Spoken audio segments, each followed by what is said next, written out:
You've heard the shock headlines and the jokes and the gossip, and somewhere between the clickbait and the late-night laughter a quiet shame took root.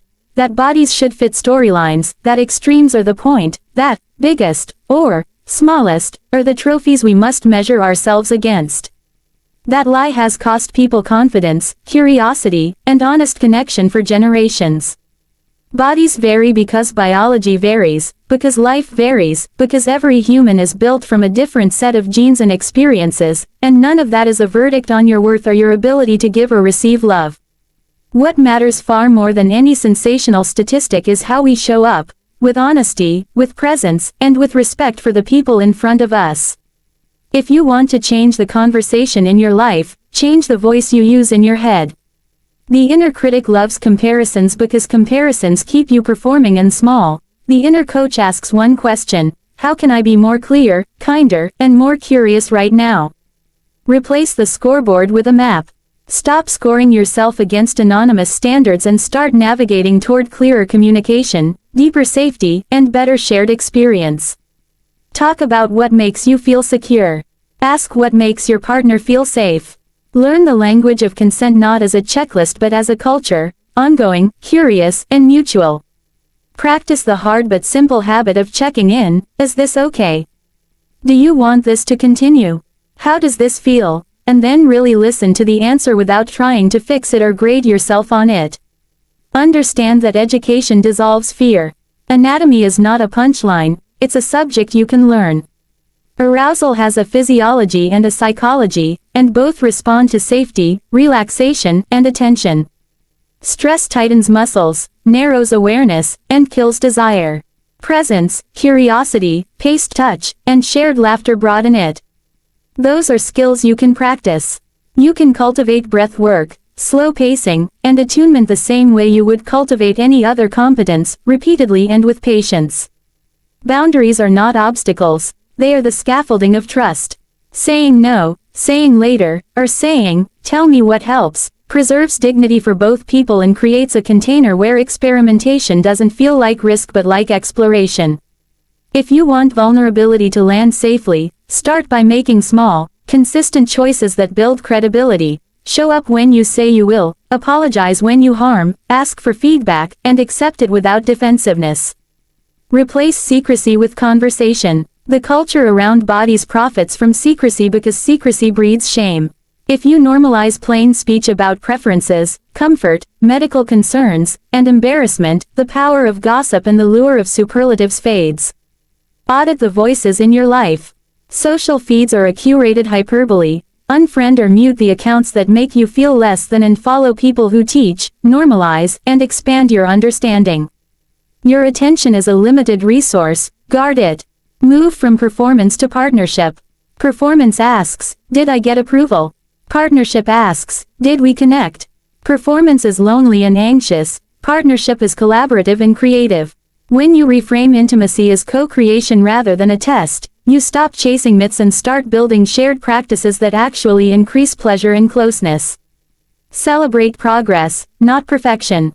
Expecting to never feel insecure again is setting an impossible bar. Expecting to speak honestly when insecurity arises is achievable and powerful. Learn to self-regulate. When anxiety appears, notice it without shame, use breath and grounding techniques to come back online, and then communicate what you need. A regulated nervous system is one of the most attractive things a person can bring into relationship because it allows curiosity to replace panic. Make kindness your baseline. Kindness toward yourself models kindness toward others. If you can tell the truth to yourself about your fears without humiliation, you'll be able to tell the truth to a partner without weaponizing blame. Practice saying, I don't know, and, I want to learn, out loud. Those two phrases open more doors than any confident performance ever will. Educate yourself about safety and health. Routine checkups, honest conversations with medical professionals, and clear understanding of basic anatomy and function remove a lot of mystery and fear. Replace rumor with fact, and you'll find your relationships shifting from tentative to intentional. Use curiosity as your compass. When something feels odd, ask gently, what do you mean by that? Can you show me what you like? Curiosity keeps you present and makes even mistakes into data for improvement instead of verdicts of failure. Normalize rehearsal outside of pressure. Practice the conversation skills you want, expressing preference, giving feedback, setting boundaries, in low-stakes contexts, a restaurant order, a movie choice, music on a road trip. The muscle is the same. Teach your partner that feedback is a gift and invite them to teach you the same. When both people believe improvement is possible and welcome, intimacy becomes a project you build together, not a performance you both fear. Reject sensationalism. The world will always offer extremes because extremes click and sell, but your life will be richer if you measure by daily kindness, trust, and the courage to be imperfect. Replace the social metric of, how does this compare, with the personal metric of, does this bring us closer? Keep curiosity tender and relentless. When shame shows up, name it. When fear shows up, breathe into it and ask it what it's trying to protect you from. Often the protection is outdated and can be negotiated away with information and presence. Commit to at least 3 concrete practices. Speak plainly about preferences once a week, practice a 2-minute grounding breath before intimate moments, and celebrate one piece of progress, no matter how small, every month. Small wins compound into real change. Finally, remember that value is not measured by a superlative.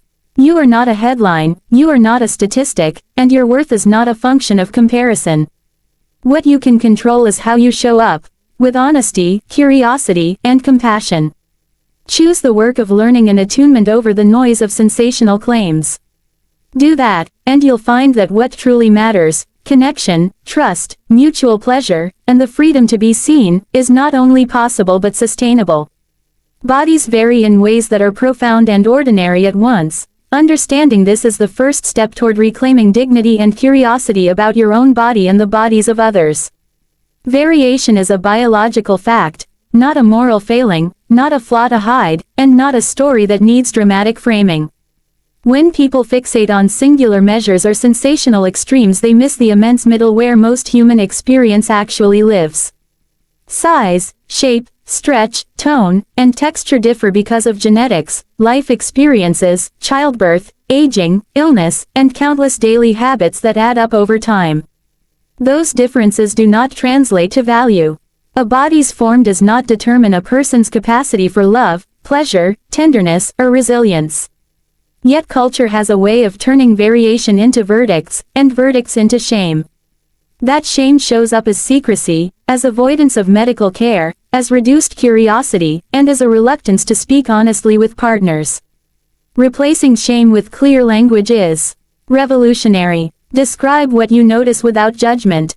Use neutral words when you talk about bodies, both in your head and out loud. When someone hears their body described without ridicule or breathless comparison, they can begin to listen to what it actually needs: gentleness, patience, or support. This is not about denying differences, it is about refusing to let those differences become a hierarchy that ranks human worth. Normalize straightforward conversation about comfort, medical questions, and preferences. If you create a habit of asking and answering simple questions, what feels safe to you? Do you want me to stop? Is this comfortable? You train both your body and your relationships to respond to real needs rather than imagined standards. Education is an ally here. Learn the basics of anatomy and function, not to obsess over measurements but to demystify how bodies work and heal. Knowing more reduces fear and makes it easier to care for yourself and others responsibly. Health checkups, honest conversations with clinicians, and reputable resources turn rumor into usable knowledge.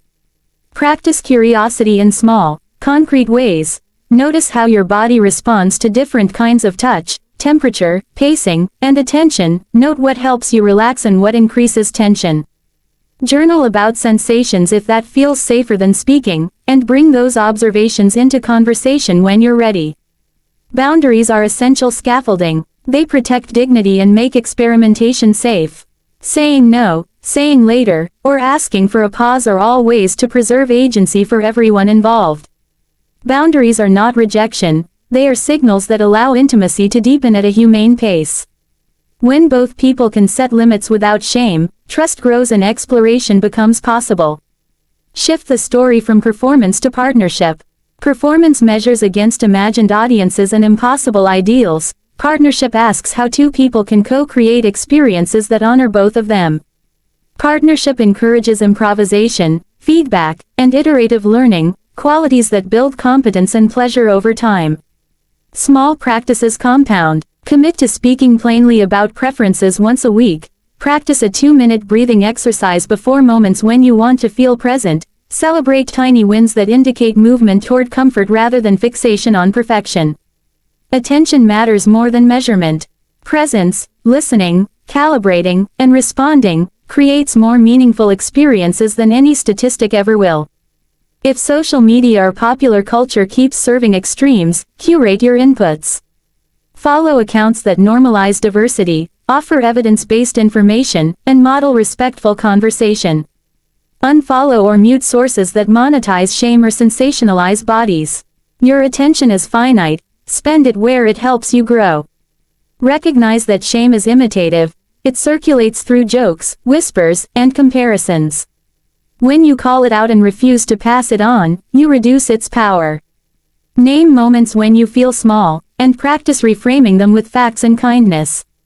Replace a thought like, "I don't measure up," with a practical question, "What do I need to feel safe and seen right now?"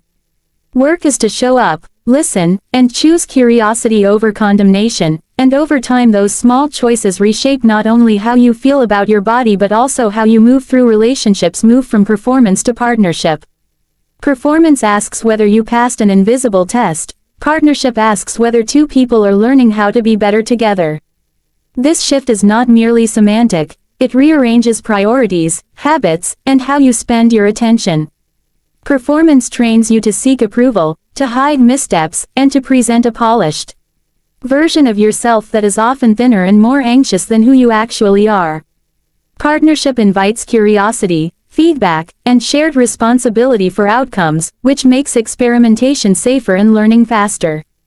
When intimacy becomes a project you build together, mistakes turn into information instead of verdicts, and small adjustments compound into real growth.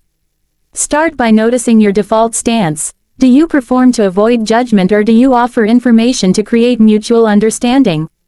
If you catch yourself rehearsing lines or scoring your performance, pause and reorient toward curiosity. Ask a question, offer an observation, or invite a correction.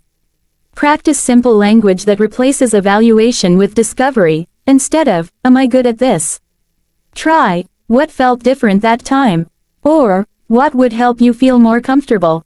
Those questions shift the conversation away from a one-person audit and toward collaborative problem-solving.